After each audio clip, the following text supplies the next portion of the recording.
All right. So, if you know me, you know I love reading.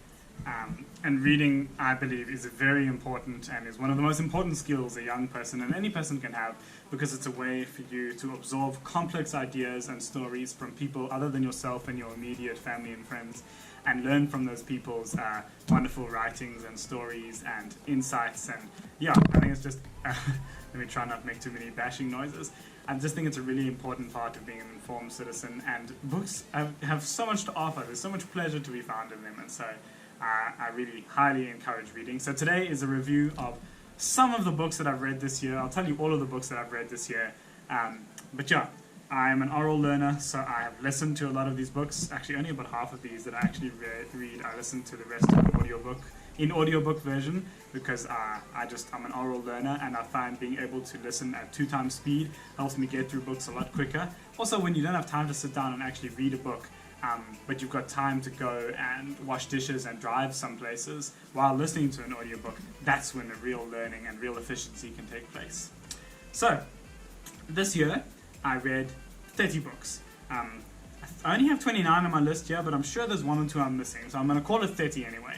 I listened to, or read rather, Why We Sleep, Guns, Gems and Steel, Homo Deus, Who Do You Love, The Reality Dysfunction, Artemis Fowl, numbers 4 to 8, Deep Work, The Case for Mars, Enlightenment Now, Outliers, The Subtle Art of Not Giving a Fuck, Blockchain Revolution, Making Money Made Simple, The Power of Habit, The Humans, Everything is Obvious, At Home, Crushing It, What If, Beartown, Algorithms to Live By, A Man Called Ove, The Martian, Harry Potter and the Goblet of Fire, Too Big to Fail, and now Obama's Promised Land is the book that I'm currently reading at the moment.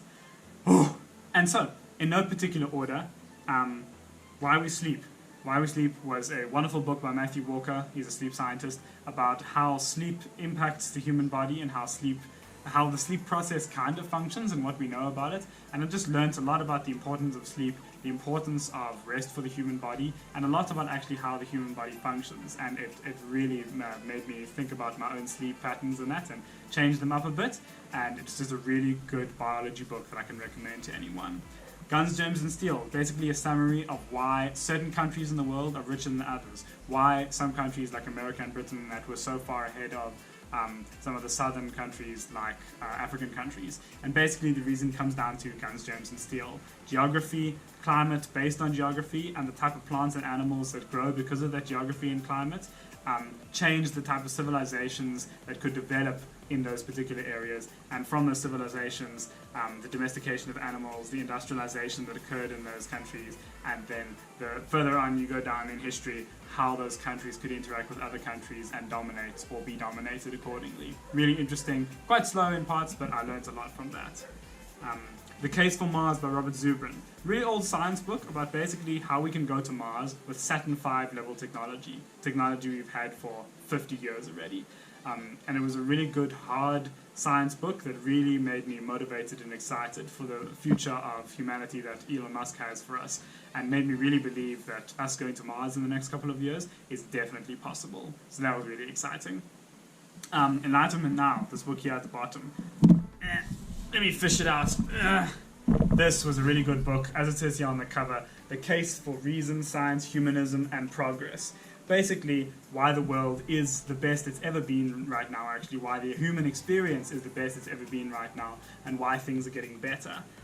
According to my notes here, I wrote down how we can solve our problems better in the future. Basically, it's a book about all the things that humans are doing right, and that we are continuing to do right, that we have been continuing to do right for the last 500 years, and how much better the world is going to get based on our current trajectory. In a very dark 2020, this was a very positive read and really made me excited for the science and technology that we humans are developing. I read Algorithms to Live By.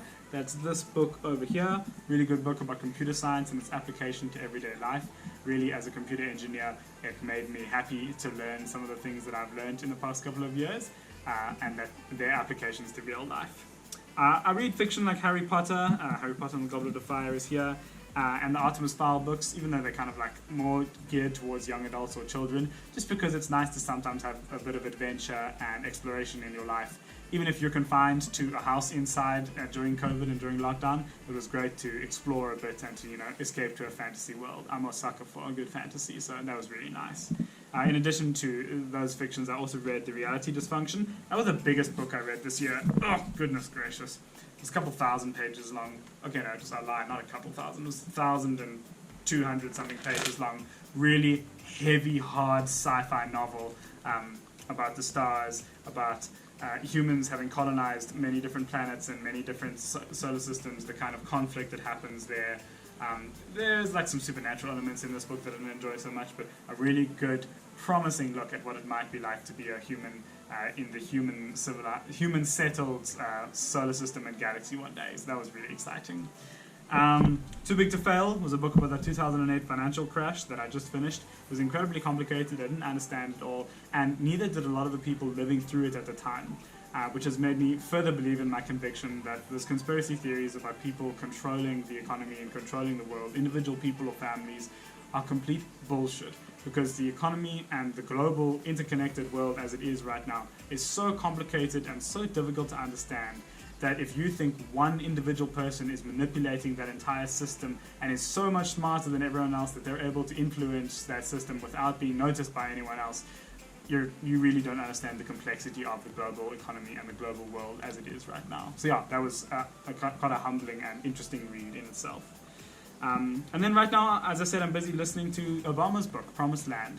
I'm really enjoying it, and after the election this year, which I followed closely and I mentioned in another video, I became really interested in US politics and the US country as a whole. Sorry, the USA as a whole. And now reading Obama's book is just providing a bit of background for that. And obviously I don't know much about the Obama administration because he came into power when I was 8 years old.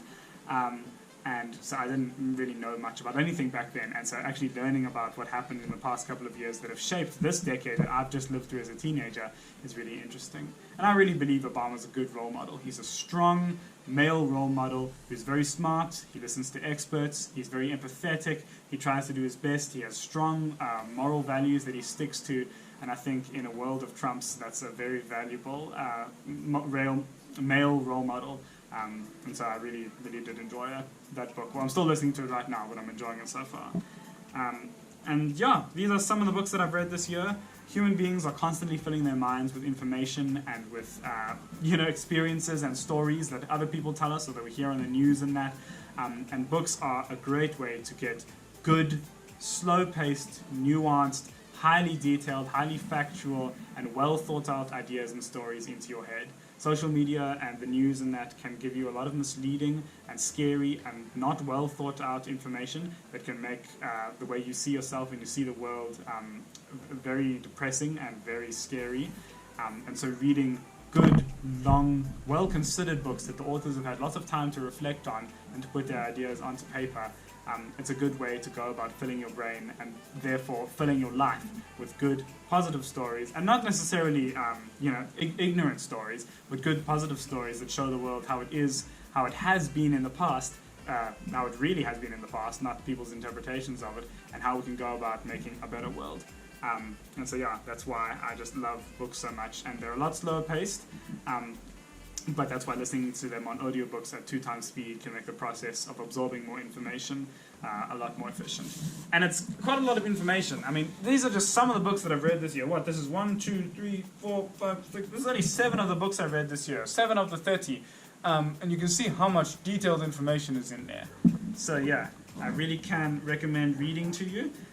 Let me know in the comments down below what you're reading at the moment. It is holidays and that, so I hope you're reading some stuff. Pose for that thumbnail. But thanks so much for watching. I really appreciate it. And I'll catch you in the next one.